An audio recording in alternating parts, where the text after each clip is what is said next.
humans got high in every time period. How they got high. How humans got lifted. How in would every you time get period. high? If you've watched our videos over the last Drugs few are months, bad. then Don't you do probably drugs. know about Drugs are bad. Don't do drugs, by the way. This is educational. If you do drugs, I'll kill you. obsession with obscure chemicals. And typically I'm not this coy with my verbiage, but YouTube's been giving me a real paddling lately, so I'm trying to be a good boy. With that being said, I've only really discussed chemicals people are taking in the modern day, but human consumption of obscure chemicals far predates even history itself. So in this video— You know you can't spell drugs without Drew, so instead of doing drugs, do Drew. Wait, no, don't do Drew! Watch Drew. Watch Drew! I'm going to discuss the favorite concoctions of humans in every time period and how they use them to get high. Starting in the Stone Age. The Stone Age is one of the most interesting and mysterious time periods for substance consumption. Interesting because this is where it all started, and mysterious because of how unknown it really is. We have a rough idea of what exact plants were preferred during this time period, but we don't exactly know when they were first used or how often they were used at all. Some suggest that ancient humans dating back to our ape-like ancestors were using specific plants regularly, although there's rather limited archaeological evidence to support that. And others believe that the recreational consumption didn't begin until much later in human history, like roughly 10,000 years ago, which there is slightly more not that evidence long for. ago. But here's the thing, just because the evidence we have available to us shows that the earliest recorded consumption began around 8100 BC, it doesn't necessarily mean that's where it actually began. That's just all we have proof of. And unlike pottery, stones, or other artifacts, these organic— Animals will eat fallen fermented fruit to get drunk? That's crazy. And the animals want to turn up, bro. Holy shit. compounds don't preserve well. With that being said, I know you guys come to trust me bro for only the most factual, historically accurate, nothing but the truth type content. No creative liberties or stretching of any truths. We're all facts here. So with that being said, we're gonna focus on the consumption after 10,000 BC, where the invention of farming, herding, and civilization likely facilitated the use of these compounds. Or I should really just say plants. At this point in time, they're just plants. They're not even, they're just plants. But if you did want to speculate about early use, feel free to drop a comment. I'd love to open that conversation. Okay, so now that we have a framework for the timeline, what were these people in the Stone Age, or at least from 10,000 BC and beyond, getting up to? What were they lighting up? What were they feasting on? What were they fiending for? Well, I'll tell you. For starters, cannabis seeds appeared in archaeological digs dating back as far as 8100 BC in Asia. Now, does that just mean that's when it was used? It's hard to tell because the evidence doesn't suggest that, although it is possible. What we do know, however, is that in China, there was strong evidence for ritualistic use of cannabis by 500 BC, which is obviously no longer in the Stone Age, so we'll touch on that later. What we do have evidence for not only consumption but also production of in the Stone Age is alcohol, specifically beer. By 10,000 BC, the Natufians have mastered I want to go on a rant. I want to go on a rant about weed. I want to go on a rant about weed. Did you know when the war on drugs thing was a thing? Did you know they had weed classified as more dangerous as things like meth? Like, they had it on the same level as heroin. And the reason they did this is they had the 3 strikes you're out rule. As soon as you had 3 charges of doing something, they would give you a life sentence. A life sentence! And you know what these laws were for? These laws were to target, like Spanish communities and black communities. And as soon as the little middle-class white teenagers start doing it, the parents are like, no, you can't do this. So then they made the rules less strict. Yeah.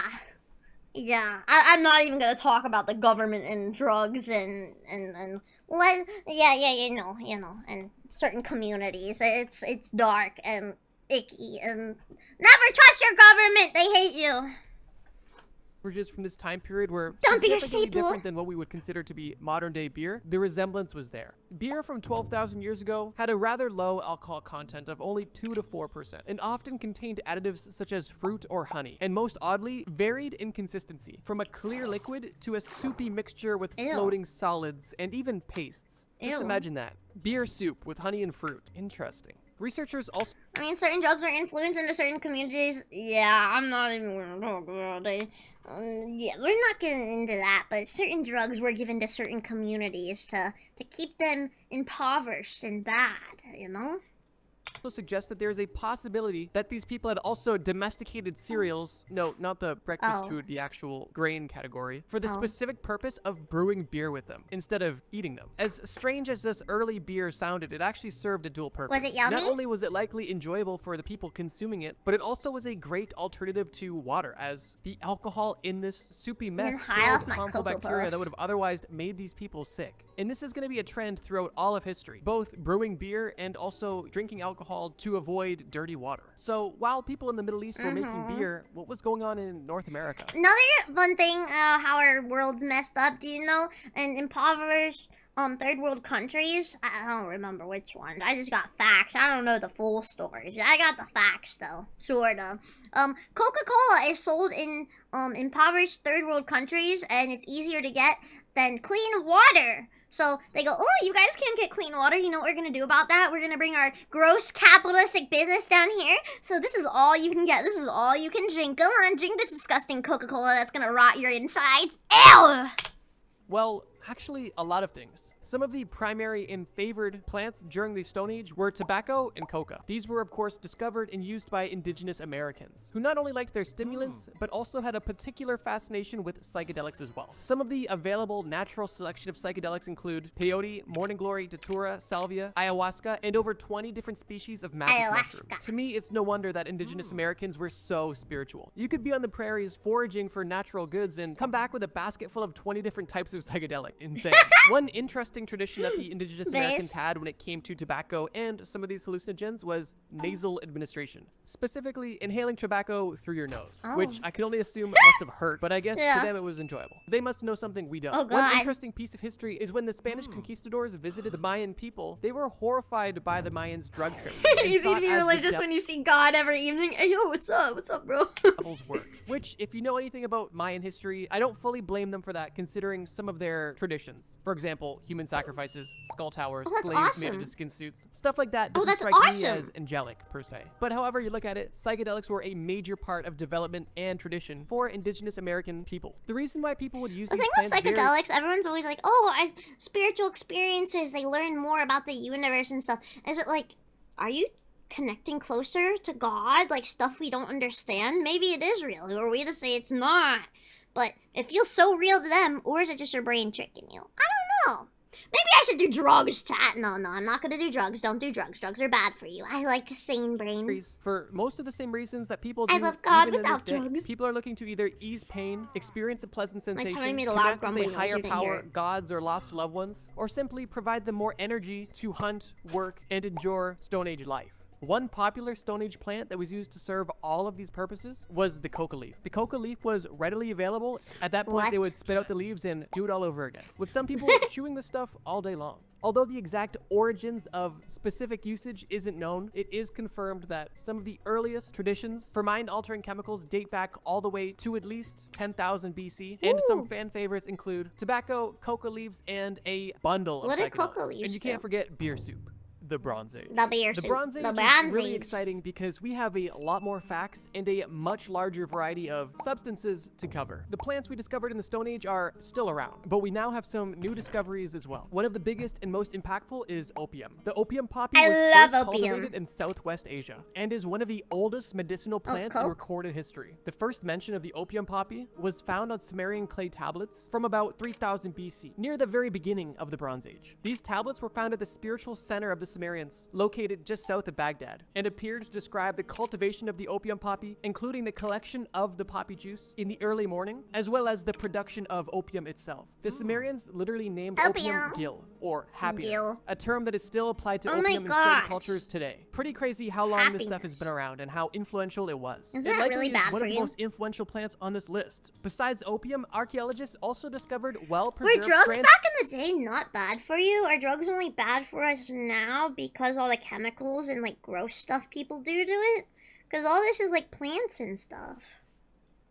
Of human hair in a That's how they built pyramids. Yeah, they said enough opium. We're like, okay, we're doing it, guys. Let's do it. Substances associated with altered states. Now, they don't exactly know what these psychoactive substances were used for, but it is speculated that they were used for recreational purposes. Another huge innovation and entry into the lifted realm was wine. They were always bad for you, but they're getting worse. Oh my god, the drugs now are horrible. But It's so bad. If you look back even like a few decades ago, what drugs were there and how dangerous they were. The stuff we have now, like we have fentanyl, which even a little microdose can fucking kill you. They're coming out with new things. There's this new drug they came out with. It's some sort of tranquilizer for like seals or walruses or some shit. It's scary and it's apparently more dangerous and stronger than fent. No, it's not Galaxy Gas. Yeah. I don't think there's been much talk about it. I think this is like a more recent thing within the past like year or so. Pictographs. And by the early Bronze Age, the pictographs These actually drugs are definitely showed the being put production into of wine poor and beer as well. And they communities to didn't keep just them display it down, as though, some and crazy thing. addicted. They showed it like it was business as usual. This stuff has been around. At the time, wine and other alcoholic beverages were not only used for pleasure, but they were also used for nutritional, medicinal, and religious purposes. Imagine if they advertised wine that way today. In 2600 BC, a Chinese emperor was actually studying the impact of alcohol on the public's health. He was curious why people did not live as long as they did before. And one of his people claimed, it 'cause of nowadays alcohol? people use wine as a beverage, and they adopt reckless and unusual behavior. They devote all their attention to amusement of their mind, thus cutting themselves off from the joys of a long life. Their rising and retiring is without regularity. It's crazy how even 5,000 years ago, alcohol was having a negative impact on people's lives. And today, it's still popular as ever. At this time, China was really on some other stuff, because not only were they investigating China. the impacts of I love alcohol on China, the by public, the way. but they were also bringing to market Right, some of the most jungle. influential medicines of all time. During the Bronze Age, Emperor Sheng Nong Right? discovered a wide range of medicines almost 5,000 years ago. These included the first caffeinated tea and ephedra, which was used to make amphetamines. Emperor Shen Nong prescribed tea for malaria, rheumatism, and poor memory. Caffeinated tea was also commonly an antidote to poisonous effects of other herbs. Ephedra was a natural stimulant that helped with asthma and was probably used for other things too. There's a reason that people still reference ancient Chinese medicine today. Even back in the Bronze Age, they were really on their stuff. Besides the discoveries of opium and amphetamines and wine, there was obviously a ton of development going on with tobacco, beer, and psychedelics. Tobacco was being traded and cultivated, beer production was being improved, and shamans were using psychedelics as a gateway to Hand me the my other side. beer. Definitely an interesting time to be around. Similar to the Stone Age, all of these substances had similar purposes, with a primary focus on religious and medicinal benefits. Of course, with some leisure mixed in there as well. The Iron Age. At this point, human development is ramping up to full speed. They got And Minecraft. honestly, a lot of the plants that we've discussed They're doing are still redstone. very much favored and very much so in use, with the only real difference being the scale of production and cultivation, as well as the documentation Actually, of their I don't think benefits this is and use redstone cases. time One of yet. the most commonly cited plants that we see in the Iron Age is something you're likely familiar with. It may be something you're enjoying right now, that being cannabis. During this time in history, cannabis use was widespread, and use cases vary drastically, and some of them are kind of funny. In Mesopotamia, several clay tablets were found in a library that contained references to cannabis. Most of these references indicated the plants were used for either magical healing Mesopotamia purposes or to stoners. drive away evil spirits or even illnesses. Bye-bye, which is evil spirits. interesting. Goodbye. On the contrary, over in China, the use of cannabis in medicine was very early in its development. But according to a famous early book They on had pink Chinese trees. herbal medicine, known as the Divine Farmer's Matura Medicina, cannabis, if taken Yeah, in what excess, he will said. produce hallucinations, literally seeing devils. On the other hand, moderate use over a long time has benefits. If taken over a long time, it will make one communicate with spirits and lightens one's body. Definitely an interesting interpretation of the plant, and I feel like they were smoking some strong stuff. During this time, opium is also traded among the Silk Road. No, not that Silk Road, the actual Silk Road. And I think one of my favorite pieces of history from this time period is this. In the year 3 BC, there was a drinking 3 contest in BC. Greece that led to the death Yo, of I 41 was people. there. It is reported that a Greek drinking it contest wasn't. revealed that 41 contestants died of alcohol poisoning. Oddly enough, the winner did not die, at least not immediately. He actually took home prizes which included more wine, but he only More lived for 4 wine. more days before dying. Absolutely Damn. insane that there was drinking Rough. contests in 3 BC. I'd and also win, the I'd fact win, that I'd so many body people them. died at the same contest. That is wild. Near the I'd end of the body Iron Age, them. alcohol became the prominent psychoactive substance during the Roman Empire. Catholic Christianity became the state church of the Roman Empire, and since alcohol was often produced by abbeys and monasteries, it became the people's favorite. During this time, we weren't just limited to beer or wine. They also had introduced cider and mead as well. And it was also around Mead. 100 Give me my BCE when mead. Rome had caught up Wife. with Greece in wine production and Fetch trade. me thy One interesting mead. artifact that was found in the Iron Age are stones carved into mini mushrooms by Now the I'm Guatemalans. born.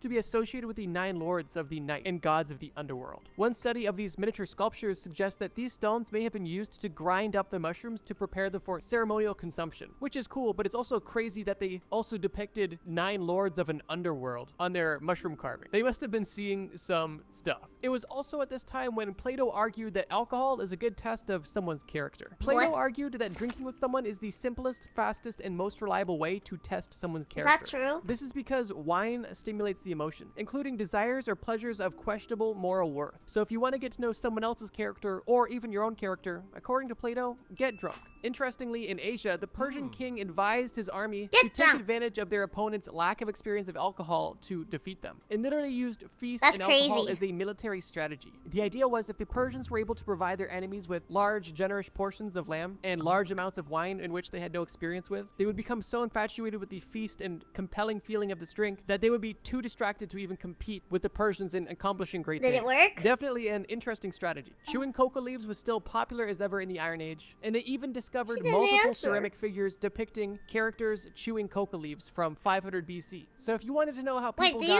get lifted high from coca leaves the same way you would coke? Is it the same thing? in the Iron Age, the Greeks and Romans were literally turning into frat bros, drinking until they died. People in Asia were smoking until Roman they saw the frat dead. bros. And people in Guatemala were They taking know how to mushrooms until party. they saw the 9 lords of the underworld. I think the most normal thing to come out of this I want to see the 10th Lord of the Underworld. Please, give me it, give me it.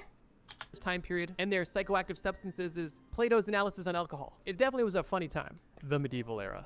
One The of medieval the era. craziest substances we've talked about on this list is now about to be revealed. Technically, it was used at the end of the Iron Age and at the beginning and during the Middle Ages, but I wanted to add it here because this chemical is just so crazy and so insane. What I'm talking about, of course, is cacao, also known as chocolate. During this time, from roughly 250 AD to 900 AD, there was an abundance of physical and symbolic traces of cacao and chocolate left behind, specifically by the Mayan people. This evidence includes You can both get high physical off of evidence chocolate? of cacao residue left on vessels, basically little pottery bowls and stuff, as well as cacao being mentioned directly on scriptures. It was believed that cacao was used for social, religious, and, once again, ritualistic It's chocolate, factors, isn't which it? is interesting. It kind of reminds me of like that live-action Charlie the Chocolate Factory movie, where they're in the forest with the Oompa Loompas, like when he first makes connection with them, and they're like having this religious connection Ah, to the that part cacao was plant. funny. It's basically like that. Maybe that's what it was inspired by. But yeah, the Mayans were It's a loving their stimulant? chocolate. Oh. Around 900 AD, we also see the first mention of coffee in print. This was found printed by a Persian physician in Iran. And it's interesting how long it took us to get from tea to coffee. But yeah, another crazy psychoactive substance. So far, they're just having the average morning meal. Nothing too crazy so Yummy. far. The travels of Marco Polo from roughly 1200 AD noted that rice wine was actually more popular than grape wine in China, saying, Why? quote, "Most of the people in China drink wine of a kind that I shall not describe. It is a liquor which they brew of rice with a quantity of excellent spice, in such a fashion that it makes better drink than any other kind of wine." I guess Oh. it kind of makes sense geographically why they would prefer rice wine Is that over a grape sake? wine. But it's interesting that Yeah. somebody who was used to grape wine actually preferred rice wine. He also made sure to note that, quote, "Rice wine makes one drunk sooner than any other wine." China was really just Fuck living it up yeah. at this time. They were Oh smoking. my god, sake hits me so fast. I'll take a sip of that shit and I'm like, what? I'll feel like fuzzy and warm immediately. Until they saw devils, and they were drinking until they could not anymore. Well, maybe not anymore. That was the Greeks. The Greeks were drinking to death, but China was probably in close second. It was around this time we also started to see the prohibition of certain substances, Cringe. specifically cannabis in the Middle East. Wine and gambling at this time were explicitly prohibited in the Quran, but there Cringe. was no specific text that gave guidance on hashish or cannabis. The general legal attitude was that cannabis should The be Greeks banned party despite the hard, fact that it was dude. widely used among Muslim populations. Occasionally, governments tried to take a drastic step against it, but with little success. From 1223 to 1277, there was a prohibition on wine and cannabis that involved the death penalty for those who used either. But it's noted that this prohibition didn't You got a little too silly. Time to get rid of that head of yours. stop consumption and only caused the killing and maiming of people. So, although they were trying to get rid of wine and weed, one thing that they were ramping up production of was coffee. During this time, the first coffee trees were being cultivated on the Arabian Peninsula. And at first, coffee was used for medicinal and religious purposes, like many chemicals of this time. Funnily enough, the way that this was used for religious purposes was claimed that it would be used to help people stay awake during long religious ceremonies, which to me is hilarious because it's like, here, take this. This is going to be long and boring. But hey, if it works, it works. Honestly, medieval times seems like a pretty chill time with a lot of cool innovations innovations like chocolate and coffee, and also some interesting attempts at prohibition. I think it's safe to say that at this time, the most common substance of choice was definitely alcohol, as its recreational use was ramped up significantly. I think one interesting example that showcases this pretty well is the fact that they used distilled spirits as a prescribed medicine during the Black Death. What? During the mid-1300s, distilled spirits were prescribed by doctors during the Black Plague, with the thought that it would help them fight off the disease internally. How? Ironically, this led to a lot of overconsumption of alcohol because people wanted to be extremely cautious, which is just kind of ironic and hilarious to think that people would be chugging essentially medieval vodka to help protect them from a extremely deadly disease. I guess at that point, if you're gonna go out, at least go out happy. Medieval times, dope. The early modern era. Medieval times, The early modern dope. era is an extremely exciting time for people enlightening themselves, specifically because there is so much recorded evidence of different use cases, prohibitions, legalizations, I'm excited to hear about the 20th declarations, century. and other recorded events associated with different psychoactive chemicals. And Not the spoiler 20th. alert, there's not a ton of new The 10th introductions. century and the However, 19th use century. Yeah, the cases 19th of the century. chemicals and That's what plants that I'm we've going described for. so far have definitely taken a change and now have adapted some interesting relationships with different cultures. For starters, in 1475 AD in Turkey, the world's first coffee shop was opened, which is really cool to think that coffee shops have been around for That is so cool. long. Over in Europe, the introduction of the printing press has allowed a broader distribution of information about alcohol, which is a huge win for safety. For a short period of time, coffee was Yay! actually banned in Mecca, as it Why? was claimed to be an intoxicant, and the governor of Mecca actually shut down all of the coffee houses, although shortly after his superior overruled him and opened them back up. Excitingly, cacao had made its way over to Europe,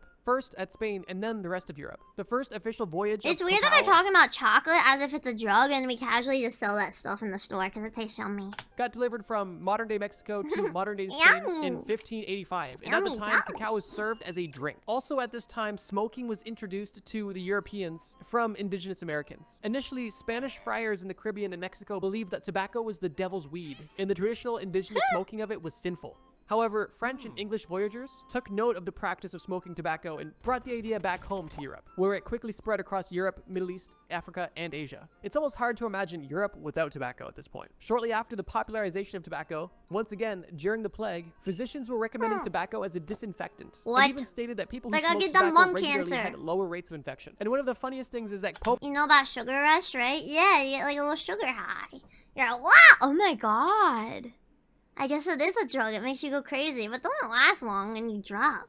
Clement VIII declared coffee as a Christian drink, specifically because most people associated it with Islamic culture, because it was brought to Europe by traders from the Middle East. It's stated that Pope Clement tried coffee for the first time and then decreed it as a Christian drink, which is kind of hilarious. Could you That's really imagine being a funny. trader from the Middle East, bringing a gift to the Pope, sharing your culture with him, watching him try it for the first time and seeing the delight on his face, only for him to instantly decree, yes, this is great. This is a Christian drink. Thank you. Thank you so much for this Christian drink. And you're like, actually, we've been, you know what, sure. Crazy, but, times were different. During this time, prohibitions are popping up and down everywhere. what? And I coffee find houses are you- exploding. Not literally, just they're getting popular. Maybe a few exploded. I don't know. In 1663, English coffee houses were actually required to be licensed. And in 1676, the first coffee house opened up in Boston. And believe it or not, it wasn't a Starbucks. During the 30-year war, Dutch soldiers kept bottles of what was known as Dutch courage on their belt, Dutch which was actually courage. a flask of gin. During these battles, the British actually took note and began doing the same thing as well, which I don't blame them. If I was in a war that was 30 years long, I think I'd be sipping a little bit too. Tobacco prohibition was happening in both Russia and Japan, although in Japan it was relatively short-lived. So yeah, Nihongo, during the early Nihongo, modern era, the Nihongo. legendary combo of coffee and cigarettes Isn't was this horrible? booming, essentially I haven't all drank over the much of world. it. And although some people I'm wanted a to ban vodka it, there girl. was really no way to go about it, as the trade was booming, and people wanted their caffeine and nicotine back. It's so interesting to see the Yeah, I first wake up discovery- every morning. I wake up Trade was every booming, single and people morning. wanted their I'm caffeine like, and nicotine. oh, get out of bed, big stretch. First thing I make that right there. Get your cigarette, stir around your coffee beans a little bit. Yeah, perfect. Back. Perfect It's so way to start your interesting to day. see the first discovery of a plant, and then worldwide stores selling a product made from this plant pop up in the matter of 100 years. That's just, to me, so cool to see. Humans are honestly awesome, and that's why I love these time period videos. But we're still not done yet. The modern era. One Modern of the first era. and most significant events that took place was the London gin craze. The English took their interest in Dutch courage a little bit too far, because now, after the king and parliament encouraged the production of gin to increase the price of grain and provide tax revenue, this resulted in the price of gin dropping dramatically, which exponentially boosted the consumption, particularly among the poor. Now that the gin was so cheap, any regular old person could afford to maintain Oh, it started early, them putting drugs into impoverished people. solid buzz 24/7, and this was causing havoc among the British people. I think there was a lot of reasons to drink during the early 1700s, especially in London. Religious dissent, rebellion, corrupt politicians, displaced people, all factors that were contributing to an unstable society. People were packed in tight, small, dirty rooms. Living and working conditions sucked. Most people were poor, so if there was any sort of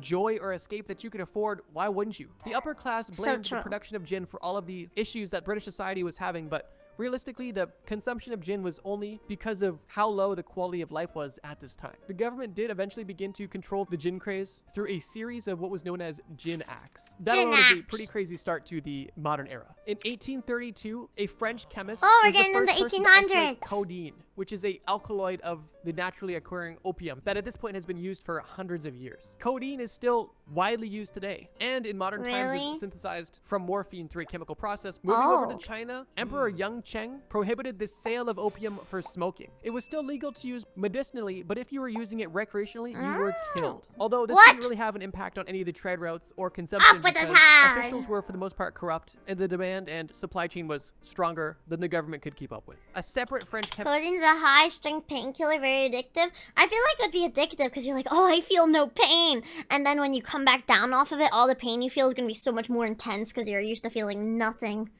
Also discovered morphine, which, like codeine, comes from the opium plant and is still used heavily to this day. And during the early 1800s, it was prescribed by physicians often for pain relief. But by the 1870s, physicians began to express concerns because of the morphine habit that it was causing, which is, of course, a pretty severe addiction. In 1869, the Prohibition Party was established in the United States of America, which was essentially looking to achieve widespread social reform about alcohol, and wanted to have legislation that would prohibit the sale and manufacturing of alcohol in the US. And seemingly one by one, countries began to prohibit different substances for different reasons. Why they do that? It's also at this time that we see a lot of interesting companies pop up. For example, Folgers Coffee Company was founded in 1850. Miller Brewing Company was founded in 1855. Lipton Tea was established in 1890. And why is tea? I guess tea, does tea have caffeine? It does, I guess. Coca-Cola was invented in 1886. Besides companies is that a rumor that Coke was originally made with like cocaine? Was it made with like a coca plant or something?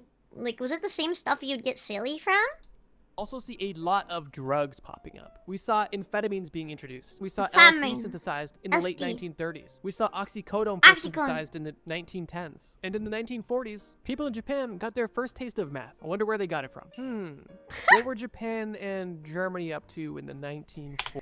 I'm like mind rotten from anime. Whenever I think of Germany and Italy and Japan and stuff, I think of Hetalia. Whenever I think of the Axis powers, my brain just goes to Hetalia. Hetalia, make a Boston, not the war. 40s. The modern day is honestly a super interesting time because we see the industrialization of all of these compounds that, for the most part, have been around for hundreds and thousands of years. And not only do we see a lot of companies pop up, but we also see a lot of legislation, specifically regarding to temperance and regulation. And we also see the first introduction of a lot of synthetic, or at least processed chemicals that we now would consider to be pharmaceuticals. It's truly crazy how fast things have developed. And I guess these are all more or less of a byproduct of the Industrial Revolution, which I would consider to be a huge landmark in civilization and human history as a whole. I bet you guys are curious about what are the craziest, scariest, and deadliest examples of drugs that people are taking in the modern day. And if that's something that interests you, then I have something for you. But unfortunately, it's not in this video. On screen right now, I want you to watch this playlist about the craziest drugs you've never heard of. I did add that to our stuff to watch. We'll have it later probably, but that was my Trust Me, bro. That was really silly. That was really good. I like that a lot. Wow! If you like this video, you should come hang out with me on Twitch and watch it live every day but Monday.